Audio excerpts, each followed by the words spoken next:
Paano malaman ang test date, schedule, or exam date mo? Example, sa March 8 ang announcement ng exam date, di ba?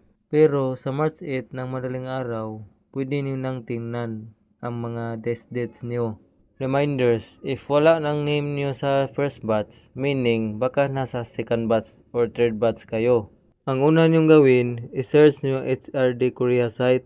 Pagka-click niyo itong nasa unahan na nakalagay EPS topic, yan ang i-click nyo. Tapos, i-click nyo ang registration by. Tapos, i-click nyo ang CBT registration search.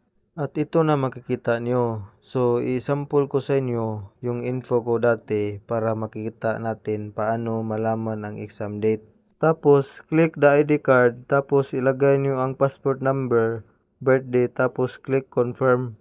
At yan na makikita nyo, dalawa yan chingu kasi 2 bis na ako nakapag-exam. So may nakikita kayo dyan na receipt number. Kunin nyo ang last 8 digits sa inyong receipt number. Pwede din ninyo i-click ang print at yun ang makita nyo. Sa taas ng bahagi, dyan nyo malalaman kung anong batch kayo sa exam.